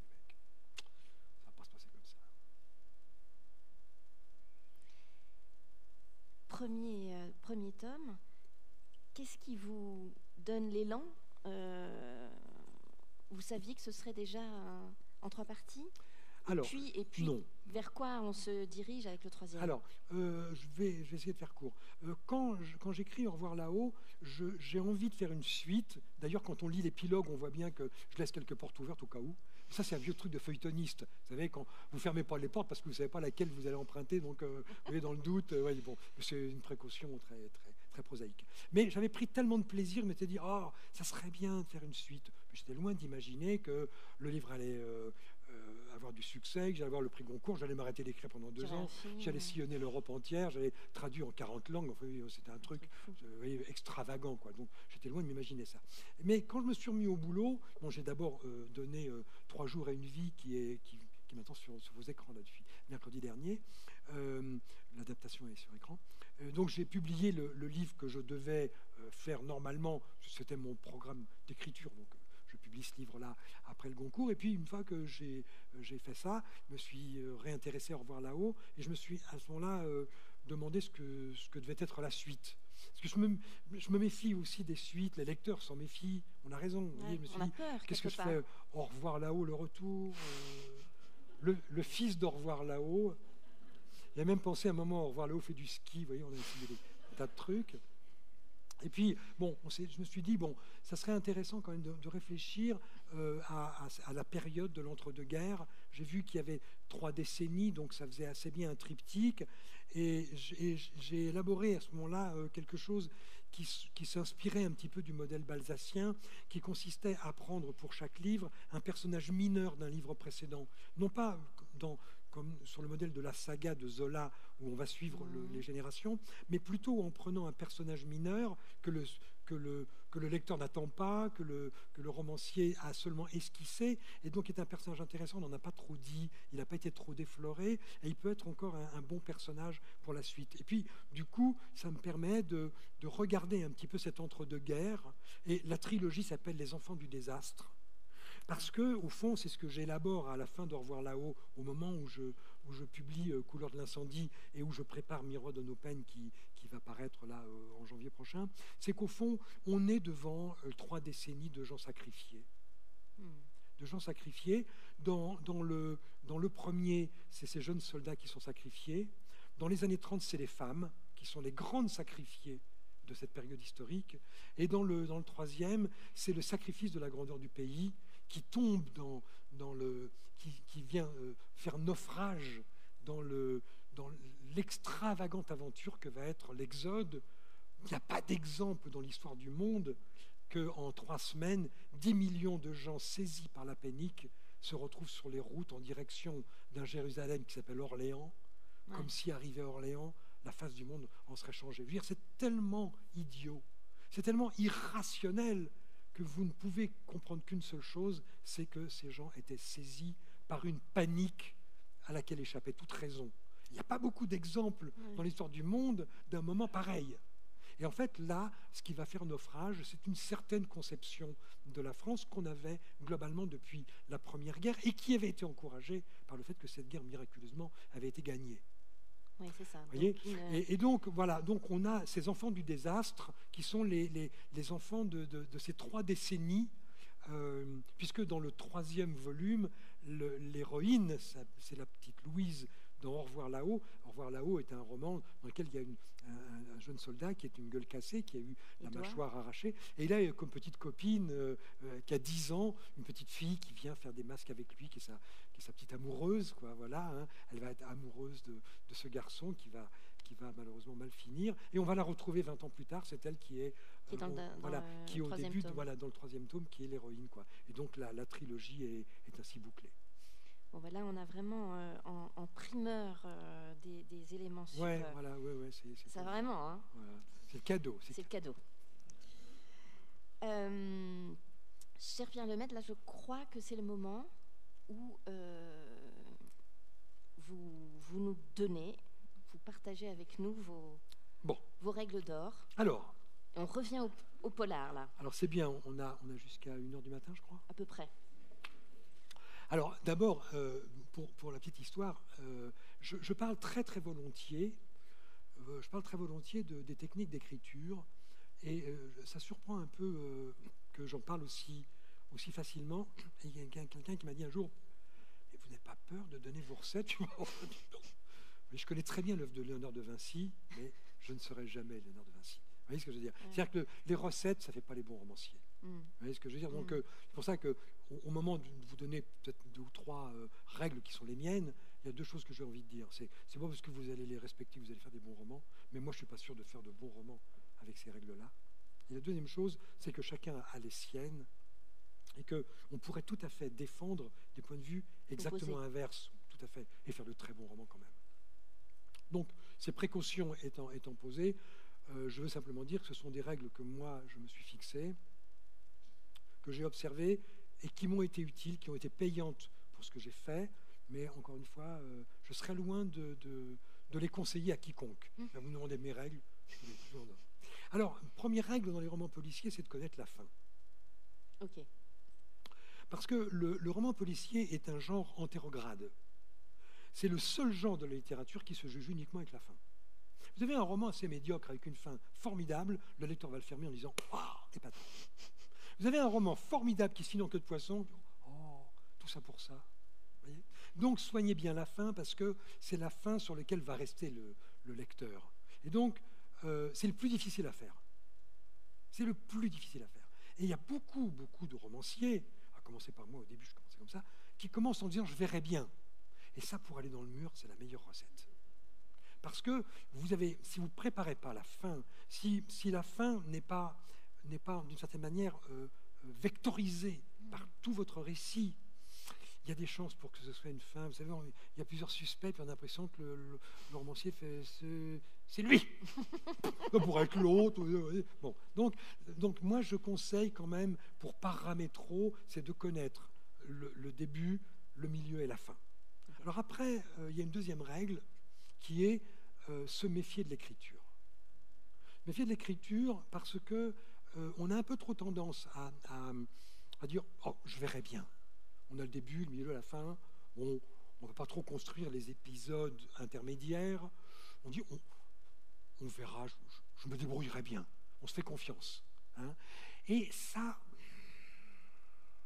on a vite fait de partir sur une fausse piste, et puis au bout d'un moment, on n'ose pas revenir en arrière, parce qu'on ne va pas jeter les pages, donc on bricole pour retomber sur « Oh là là là là ». On part dans un truc, et ça fait des choses assez filandreuses, et ça fait rarement des bouquins solides, voyez, qui emmènent le lecteur pas à pas vers une issue. Bon. Donc, règle 2, c'est méfiez-vous de l'écriture. Règle 3, faites confiance à l'écriture. Parce qu'il ne faut pas non plus tout bétonner. Il ne faut pas faire, enfin moi je ne fais pas un plan trop détaillé où tous les détails seraient prévus. Parce que souvent dans l'écriture apparaissent des choses que vous n'auriez pas abstraitement imaginées, mais au moment où vous l'écrivez, vous dites « Waouh, c'est drôlement bien ça ». Et c'est compatible avec l'architecture de mon roman, avec vous voyez, je dessine toujours l'espèce de colonne vertébrale du roman, vous voyez, avec les principaux événements qui conduisent à la fin. Et de temps en temps, vous avez sous la plume un truc qui vous arrive, vous dites « Ah, ça je ne l'aurais pas prévu, c'est dans l'écriture que c'est né, et c'est jouable. C'est jouable. Hein. Alors, autre règle, lisez Hitchcock. Lisez Hitchcock. Vous pouvez voir ses films, mais d'abord, lisez-le. Alors, lisez un livre épatant, c'est le livre qui a été constitué par un très long dialogue que François Truffaut a eu avec Alfred Hitchcock. Je ne sais pas dans quelles années, je vais dire une bêtise, là, si je me risque à dire une année, je me tromperai. Mais alors, à l'époque, Hitchcock est un homme âgé déjà, mais il a encore quelques films à faire. Il n'est pas totalement en fin de carrière. Et il passe en revue toute sa filmographie avec Truffaut, vraiment film par film, et il les détaille, et c'est truffé de conseils de narration. Parce qu'au fond, bien sûr, on n'est pas dans le même syntaxe, dans la même grammaire avec l'image qu'avec le roman. Mais du point de vue de l'intrigue, puisqu'on est dans le roman policier, du point de vue de la manière d'organiser l'intrigue, il donne des trucs absolument épatants. C'est dans Hitchcock, quand je l'ai lu, que j'ai appris la célèbre bombe sous la table. Hein, voilà la différence entre suspense et surprise. Il y a des connaisseurs, c'est bien. Alors, c'est quoi la différence il dit voilà. Imaginons, Lisbeth, je suis en train de discuter avec vous, on va mettre une bombe sous la table. Il dit il y a deux manières d'organiser le récit. Soit je le dis au lecteur, il y a une bombe sous la table. Et là, c'est un suspense. Parce qu'on se dit, elle va exploser quand? Bon. Soit je ne le dis pas. Et quand ça explose, c'est une surprise. Et quand vous avez un événement comme ça, d'organisation narrative, vous devez toujours vous poser la question de savoir ce qui va être le plus payant. Du point de vue de la force de votre intrigue, est-ce que ça sera de l'organiser comme un suspense ou de l'organiser comme une surprise? Et ça, c'est Hitchcock, je l'ai appris. Donc, règle d'or, c'est commencer par lire Hitchcock. Ça va apprendre plein de trucs. Alors, aussi, une autre règle, elles ne sont pas hiérarchisées. Hein. Je vous donne dans le désordre parce que vous me donnez 10 minutes, alors je fais 10 minutes. Hein. Bon. Mais c'est un peu dans le désordre. Faites très attention à soigner vos personnages. Je pense que ce qui pêche un peu trop souvent dans le roman policier, je parle du roman d'intrigue, je ne parle pas du roman noir, hein. Oui. Je parle du roman d'intrigue, c'est-à-dire le roman qui est construit autour d'un mystère et d'une enquête. Hein. Alors là, il y a plein de variantes. On peut connaître l'assassin, ne pas le connaître. L'assassin peut être l'enquêteur. Enfin, il y a une combinatoire très vaste, mais globalement, quand même, les ingrédients sont là. Et du coup, ça amène beaucoup de romanciers à soigner énormément la qualité de l'intrigue. Et plus vous soignez la qualité de l'intrigue, plus vous avez tendance à oublier les personnages. Et au bout d'un moment, vous avez une intrigue qui est super bien ficelée, qui est très savante. Vous avez une mécanique narrative très bien huilée. Les choses tombent, mais ça ne parle de personne. Ça parle de rien. Le bon exemple, c'est Agatha Christie. Parce qu'au fond, quand vous lisez Agatha Christie ou Sherlock Holmes, hein, quand vous lisez Conan Doyle, au fond, votre intelligence est requise, votre astuce, votre humour, hein, etc. Mais vos émotions, jamais. Qui va pleurer sur Hercule Poirot? Non, mais je veux dire, s'il y a quelqu'un qui pleure sur Hercule Poirot, il faut qu'il aille consulter. Parce que non, mais je veux dire, oui, Miss Marple, qui va être émue aux larmes par Miss Marple? Personne. Parce que ce n'est pas le sujet d'Agatha Christie. Ça fait des très bons romans, hein. Mais ce n'est pas les romans que j'ai envie de faire moi. Parce que moi, mes romans, ils sont bâtis sur une émotion que je crée chez le lecteur. Et donc, du coup, je suis obligé de faire très attention à ne pas sacrifier les personnages à l'intrigue. Sinon, c'est comme un théâtre où vous auriez des gens qui sont sur l'avant-scène avec un décor peint. C'est un peu figé.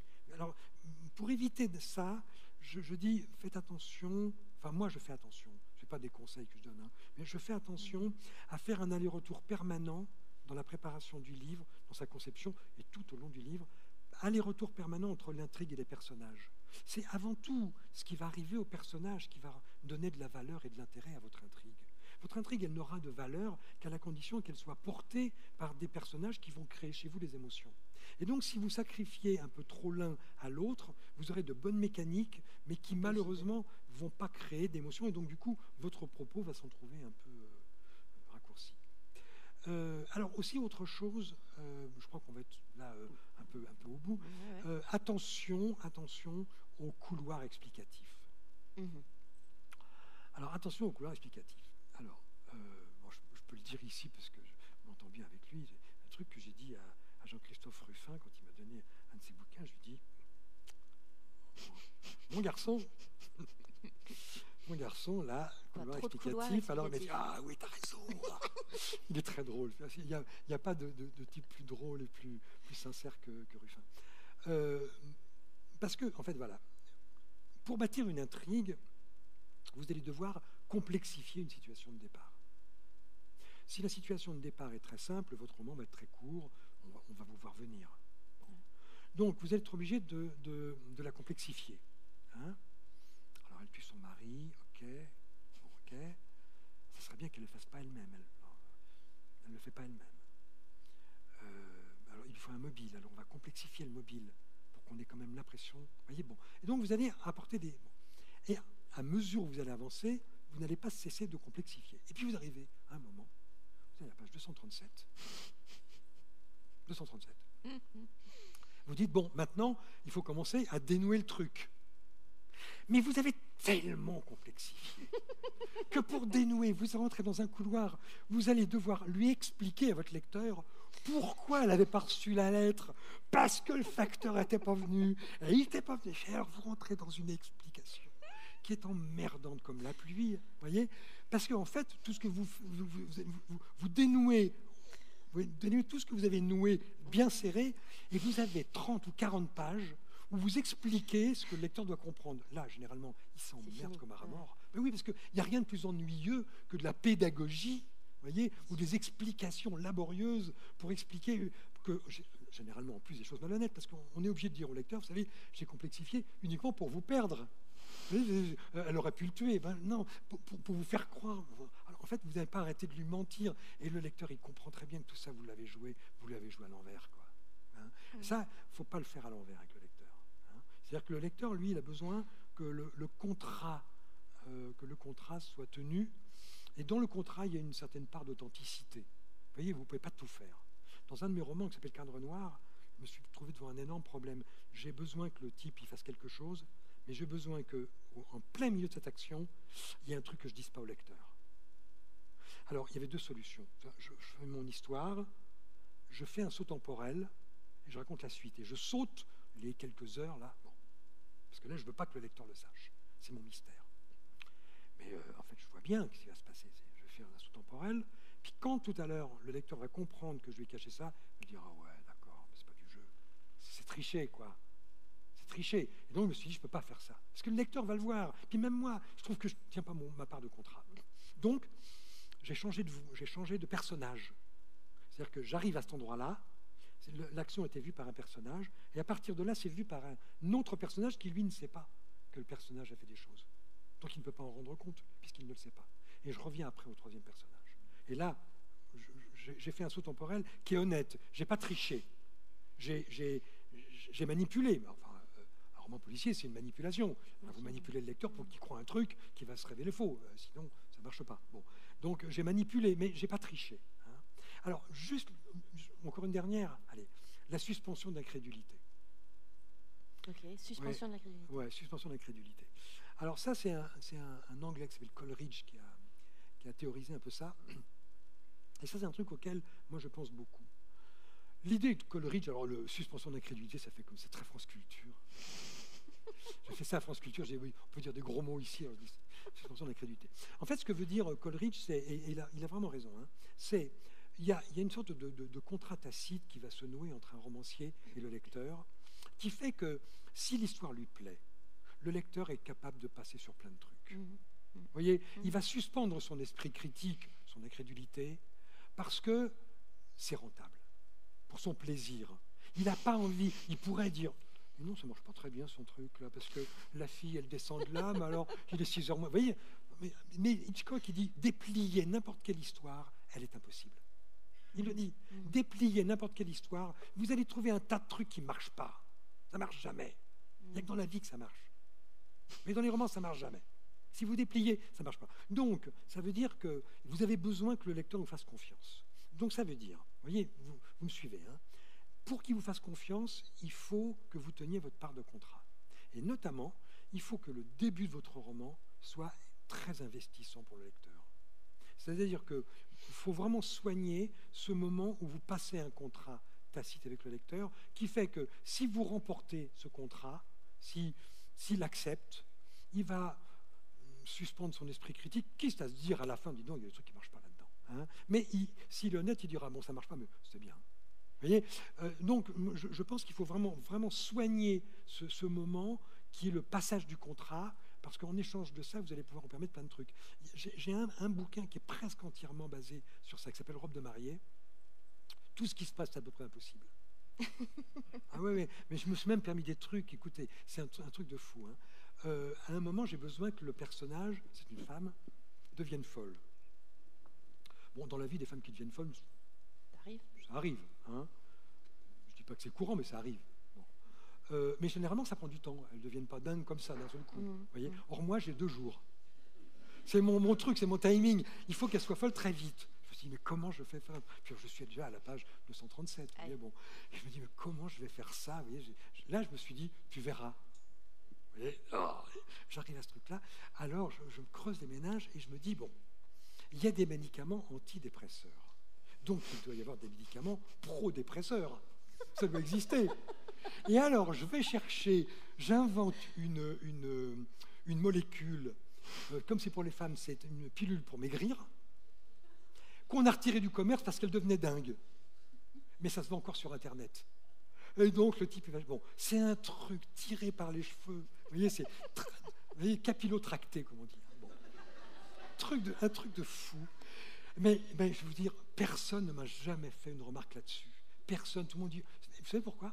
Parce que le roman, il est vachement bien. Non, ce que je veux dire... Oui, non, ce que je veux dire, voyez... Bon, je le dis, voyez, vous avez bien vu, je ne suis pas un homme spécialement immodeste, mais je crois que le roman est bien ficelé, et je crois que je bénéficie, parce que le roman est pas mal fait, de ce moment de grâce où le lecteur est capable de passer par-dessus, et au fond, il est dans l'histoire, et alors ce roman, vous voyez, ce truc pro-dépresseur, il s'en fiche. Bien sûr que s'il le déplie, il va dire, bon, il exagère. Mais il ne le dit pas parce que le bouquin est pas mal, quoi. Voilà. Pierre Lemaitre, merci. Merci à vous. Vraiment beaucoup. Merci à toi. Hein.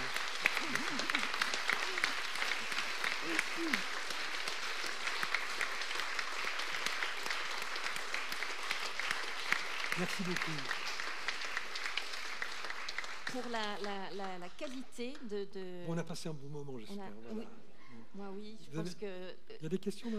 Voilà, c'est le moment des questions. Et ensuite, on va parler du film et les raisons de votre choix. C'est à vous, cher public. Des micros circulent, voilà. Alors bonsoir, merci pour ce moment. C'était vraiment très intéressant de vous écouter.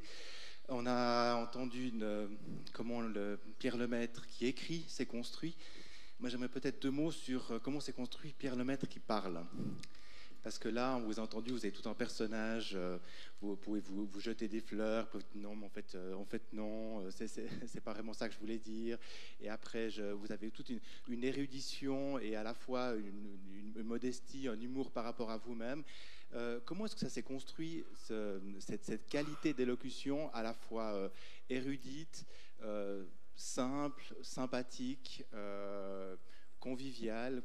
Comment est-ce qu'on devient un Pierre Lemaître qui parle? C'est très gentil. Merci beaucoup de votre question. On ne m'a jamais posé cette question. Puis je sens qu'elle est posée avec gentillesse et bienveillance. Donc je vous en remercie. Je suis un peu cabot. Il faut être clair. Vous voyez, on ne vient pas romancier par excès de modestie. Hein, bon. Donc, par nature, je suis un peu cabot. Bon, j'aime faire rire, je suis comme ça. Alors, c'est une chose. Ça, j'ai un naturel, vous voyez, je suis un peu théâtral, comme ça. Bon. Après, j'essaie de vous dire des choses. Tu enregistres encore, là, ouais. Lisbeth là. Je ne vais pas pouvoir tout dire, mais bon. Mais après, je fais des tris. Hein. Ouais, bon, tu feras des tris. Bon, je pense qu'il y a d'abord un naturel. Il y a une deuxième chose aussi, c'est que j'ai beaucoup enseigné. Et donc, j'étais dans des séminaires dans lesquels j'étais très intervenant. Et donc, la fluidité verbale fait aussi partie, je crois, d'une expérience et d'un apprentissage qui est dû, je crois, beaucoup à l'enseignement. Et puis, il y a une troisième chose qui est la particularité maintenant de ce métier. On ne demande plus simplement à un romancier d'être bon à l'écrit. Parce qu'on est dans un siècle très médiatique. Et en fait, si vous n'êtes pas aussi bon à l'oral, c'est plus difficile de maintenir votre carrière. Donc, c'est aussi quelque chose que je suis auquel je suis attentif. Parce que je sais qu'on est dans un moment où, pour défendre mon métier, pour parler de mon métier, pour continuer à le faire, il faut quand même qu'à l'oral, ça tienne un peu la route. Donc, j'y travaille. Quoi. Voilà, c'est un peu de travail aussi. Voilà. Merci de votre question. Et puis, cet aveu, pardonnez-moi, c'est un peu immodeste. Mais voilà. Je voulais vous poser une question, je pense qu'on vous l'a déjà posée. Comment vous vous situez par rapport à Sébastien Japrisot, qui est issu des romans noirs, romans policiers, Compartiment tueur, enfin, je vais peut-être dire des bêtises, mais Compartiment tueur, La fille dans l'auto avec des lunettes noires et un fusil, et puis qui un jour écrit Un long dimanche de fiançailles. Je ne connais pas exactement l'histoire de Sébastien, mais comment vous vous situez par rapport à lui? Puis j'ai une deuxième question. Vous avez mentionné le médicament pro-dépresseur, mais est-ce que vous ne croyez pas que finalement le romancier, non pas invente, mais écrit des pans de choses qu'il ne sait pas, mais qui en fait existent réellement ou doivent exister? Alors, première question d'abord, merci pour ce rapprochement avec Japrisot, parce que je trouve que c'est un rapprochement très flatteur pour moi. Hein. Alors, nous avons, je crois, en commun d'abord un hasard, un roman policier, puis ensuite un long dimanche de fiançailles. Là, j'ai envie de plaider pour le hasard. Je ne vous cache pas que je n'ai pas pensé au modèle de Japrisot. Quand je le regarde, de fait, il y a une ressemblance de parcours, mais je pense qu'elle est incidente, hein, très honnêtement.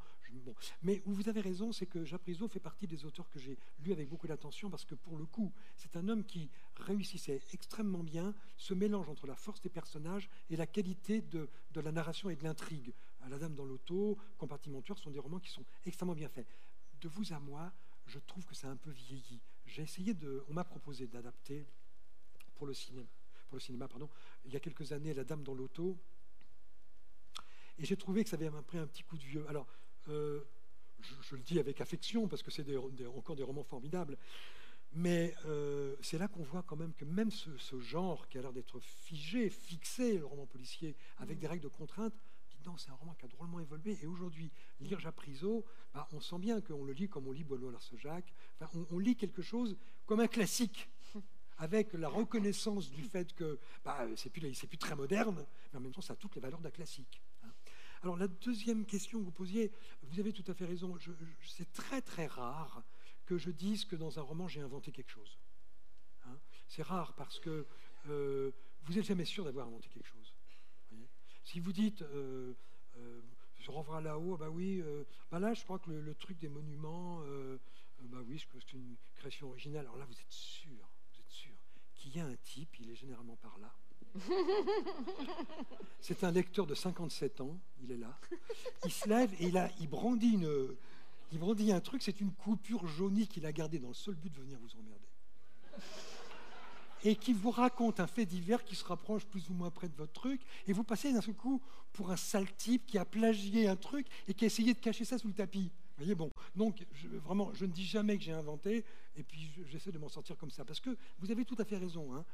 On n'est jamais sûr que la réalité ne vous a pas précédé, hein. Donc, dans le roman policier, comme dans d'autres genres, je pense qu'on n'invente pas grand-chose. Je suis assez postmoderne sur ce plan-là. Je pense que toutes les histoires ont été écrites et que notre talent à nous, les modernes, comme disait l'autre, c'est de faire du neuf avec du vieux. Monsieur. C'est vous qui avez lu Hitchcock, je crois, monsieur. Non. Oui. On pourrait avoir un Il micro, est là. Il est là, oui. Je vois rien du tout. Ça. Qu'est-ce qui se passe? Je ne peux pas m'exprimer? Si, si. Mais Jean-Luc Bidot. Oui, c'est ça. Bon, bien sûr, pour moi, la lecture, c'est l'imaginaire total. C'est merveilleux. On a envie de partir dans des univers extraordinaires. Et puis tout d'un coup, vous vous mettez à vouloir faire un film. Alors, quelle douleur ça doit être quand tout d'un coup, ok, j'ai eu un concours, d'accord, il y a un scénariste et un réalisateur qui me propose d'en faire un film. Ok, alors, votre travail là. Parce que, bien sûr, pour moi, le film n'a pas la dimension de la lecture. Le film, c'est l'horreur du cinéma, pas pour Hitchcock. Mais il n'a pas été un écrivain. Mais c'est terrible ce qui vous est arrivé. Tout d'un coup, de bosser. Alors, j'espère qu'il y avait un scénariste avec vous, mais c'est l'enfer qui vous est... Non? J'ai fini. Écoutez, merci Jean-Luc de me poser la question. Je suis très heureux de vous voir d'abord. Merci d'être là. Écoutez, je vais vous dire un truc qui va anticiper sur ce que je vais dire sur le film de James Avery. Il ne faut pas non plus sacraliser la littérature au point de penser que tout livre est par définition supérieur à tout film.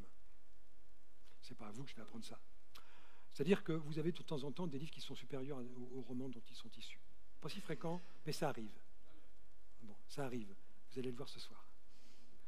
Je pense que l'erreur à ne pas commettre, c'est d'être dans la permanente confrontation entre l'œuvre qui a donné le film et le film lui-même. Parce qu'il y a toujours un perdant. Dans une comparaison, il y a toujours un perdant.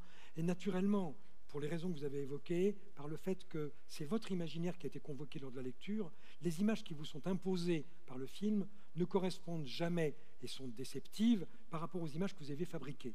Donc, par définition, ce jeu est un jeu à somme nulle, dans lequel il y a forcément un perdant, et le perdant est toujours le film.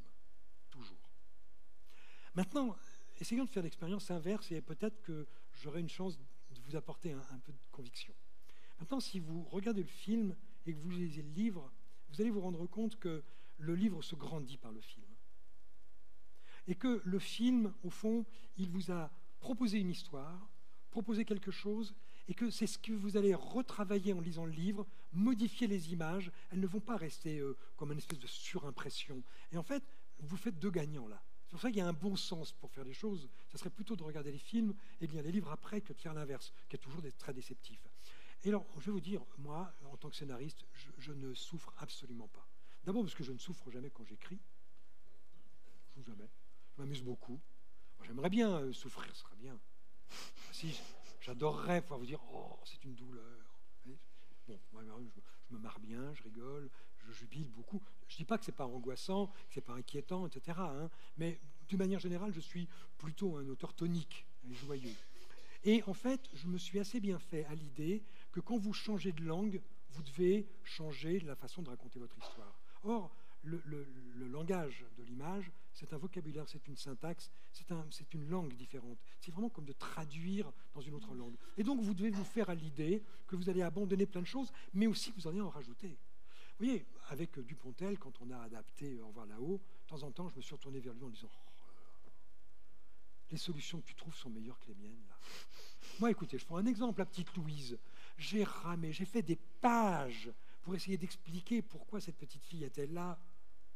et pourquoi elle ne pouvait pas partir avec les deux types. Il m'a mis un trait de crayon, il a dit « Elle est orpheline, elle est dans une famille d'accueil. » Je dis « Merde !» Ça lui a pris 20 secondes à lui. Je dis, moi, j'ai ramé des jours et des jours, quoi. Vous voyez? Donc, et je trouve que sa solution est plus élégante. Les masques. Alors, tout le monde m'a dit, oh, les masques dans l'enfant là-haut, ils sont épatants. Moi, j'étais content. Je dis, ouais, ils sont bien, ouais. Enfin, oui, vous voyez, bon. J'ai été les chercher au musée du Quai Branly, le musée des Arts Premiers, et c'est des masques océaniens. J'ai fait des photos, puis après, je me suis servi de ça. Bon, j'étais content. Puis tout le monde dit, oh, les masques. Puis tout le monde voit le film, dit, oh, les masques. Et puis je dis, merde, ils sont mieux. Je dis, mais pourquoi ils sont mieux? Ils sont mieux. Pourquoi? Parce que lui, Albert, il me dit, écoute, tu sais, plutôt que de prendre des masques océaniens, je pense qu'on devrait se retourner du côté du personnage, paf, une claque. T'as oublié ton personnage. Une claque, et s'interroger pour savoir quel masque il va faire. C'est un peintre, il a 20 ans, on est en 1920. Donc, en fait, il doit vraisemblablement fabriquer ses masques avec la peinture, la sculpture de son époque. Et donc, on va aller du côté de Cocteau, Modigliani, Duchamp. C'était lumineux comme explication. Et les masques, c'est ce qui a fait aussi un des succès du film, ils sont sublimissimes. Et franchement, c'est mieux que dans le livre. Donc, vous voyez, je souffre pas, et de temps en temps, je suis même un peu jaloux. Je veux dire, je souffre, mais dans l'autre sens. Et je souffre de temps en temps que ça soit, non pas moins bien, mais que ça soit de temps en temps franchement mieux. Monsieur? Ah oui. Merci pour cette présentation, et puis surtout pour vos... C'est pas des confidences, mais presque. J'avais une question relative à vos conseils. Vous avez insisté sur l'importance de bien, dans le roman policier, bien soigner la fin, bien soigner le début aussi, l'intrigue et les personnages, le plaisir que vous avez à écrire. Alors justement, l'expert que vous êtes, l'artisan dans la rédaction, vous ne parlez jamais de style. Et je serais intéressé à entendre votre opinion sur les mauvais romans policiers qui ont peut-être de bonnes intrigues et de bons personnages, mais des styles absolument épouvantables. J'entends votre question et j'y répondrai pas. D'accord, merci. Mais j'en ai une autre. Je vais pas, non, je vais répondre. Non, je vais répondre, je crois, à ce qui est votre véritable question, mais si vous le permettez, je ne vais pas les débiner, les petits camarades qui écrivent. Bon, non, pas de nom. Bon, non, vous savez, Simenon, quand on lui demandait quel est votre style, il répondait « il pleut ». C'est-à-dire, en fait, vous voyez, moi, quand je veux que Jean ouvre une porte, j'écris « Jean ouvrit la porte ». C'est simple. Alors, qu'est-ce que c'est que le style? Je pense que le style, c'est pas d'avoir un langage fleuri, vous voyez. C'est pas de filer des métaphores. Le style, c'est une musique, c'est une ambiance, c'est une manière de raconter. J'ai la chance de pouvoir enregistrer moi-même la version audio de certains de mes romans. Je l'ai fait pour Au revoir là-haut, je l'ai fait pour Colonne d'incendie, et je le ferai bientôt pour Miroir de nos peines. C'est-à-dire que c'est moi qui enregistre le livre. Et quand je le fais, je me rends compte de ce que c'est mon style. C'est une certaine manière de raconter les ruptures. J'ai une certaine ambiance dans mes livres. C'est votre gueuloir. Pardon? C'est votre gueuloir. Oui, alors c'est vrai que je ne l'utilise pas comme Flaubert. Je ne me balade pas comme ça dans mon bureau en le faisant, mais vous avez raison. J'écris d'une certaine manière. J'essaie de donner au lecteur l'illusion que je lui raconte le livre à voix haute. C'est ça mon style. Je suis un conteur. Et donc, j'organise mon récit pour creuser cette illusion, pour la créer et pour la travailler. Donc, la leçon, si j'avais une règle par rapport à ça, je dirais faire très bien des choses très simples. Vous savez, écrire ne prend pas beaucoup de temps. Ce qui prend beaucoup de temps, c'est de corriger. Et quand vous corrigez, généralement, vous enlevez. Vous vous rendez compte que, généralement, quand un truc ne marche pas, c'est que vous avez fait trop compliqué. Non pas parce que la littérature doit être simplissime, mais on parlait tout à l'heure de Victor Hugo. Avec Les Misérables, il a fait le plus grand roman simplificateur de l'histoire de la littérature du monde. Vous voyez, il a fait très bien des choses très simples. Alors il a un style qui est le sien, je ne vais pas me comparer à Victor Hugo, mais la question du style, je pense qu'elle est souvent un peu mal posée. Avant tout, le style, c'est une musique, une manière de raconter, et il faut que la manière dont vous racontez soit cohérente avec le sujet de votre livre et avec la vision du monde que vous essayez de donner. Et je pense que quand vous arrivez à une adéquation entre ces trois pôles, alors je crois que vous pouvez dire j'ai écrit un roman. Vous voyez ce que je veux dire? Je pense que ça commence comme ça. Alors c'est une réponse un peu en creux, hein, mais c'est ce que je peux dire de plus juste sur cette question, qui est une question très très compliquée. Vous savez, beaucoup de gens ne savent pas que je suis romancier. Ils pensent que je suis conducteur de poids lourd. Ils lisent mes livres, puis vous voyez, le maître. Parce que comme c'est simple à écrire, il y a plein de gens qui croient que c'est facile à faire. Une journaliste de Libé, pour ne pas la nommer, elle regarde ça, elle dit le maître, c'est tellement facile à lire, voyez. Et j'ai envie de lui dire, on voit bien que la façon dont elle écrit ses articles, ça ne va pas être si facile que ça à écrire. Oui, l'avantage de ces critiques, c'est qu'eux aussi publient des livres. Alors, de temps en temps, aller lire leurs livres, ça allège vraiment le poids ça facilite les choses. Merci. Alors, au niveau timing... Oui, on est au bout, là. On est censé lancer le film à à quelle heure? Personne ne me répond. Donc on va... Non, mais maintenant. Voilà. Bon, alors, maintenant. une question, encore une question. Ça ne crée pas je une dis émeute. 2-3 mots du film et puis on se retrouve après. Voilà. Alors, une question. Non? Non. Non? Eh bien. Si, madame. Oui. Voilà. C'est pas une question, c'est juste un commentaire, plutôt deux réflexions. La première, c'est que maintenant, je me demande dans quel cercueil mon grand-père est enterré. Et la deuxième question, c'est que si votre catalogue pour les monuments aux morts français est une invention, si vous regardez, et j'attire les gens qui voyagent en France, allez regarder tous les monuments aux morts que vous avez dans les petites communes. Il y en a certains, ça vaut le détour. Oui, je sais. Mais alors, écoutez, madame, je crois avoir inventé l'arnaque aux monuments aux morts, mais les catalogues existent. Hein. Je les ai eus en main à la Bibliothèque nationale. Et c'est même quand je les ai eus en main et qu'il y avait marqué... parce qu'en fait, les petites communes n'avaient pas les moyens de payer un artiste pour faire une œuvre originale dans chaque village. Donc, ils achetaient des monuments qui étaient faits dans des fonderies à partir de modèles. Et donc, c'est pour ça que vous avez souvent dans un village à l'autre bout de la France le même poilu, le même coq, le même soldat allemand. Oui, bon. Parce que c'était fait en série. Et alors, il y avait un catalogue pour les villes avec le Gaulois, 230 francs, sur son socle, rajouter 15 francs, des trucs comme ça. Et c'est quand je l'ai eu en main que j'ai eu l'idée de l'arnaque. Mais les catalogues sont tout à fait existants. Hein.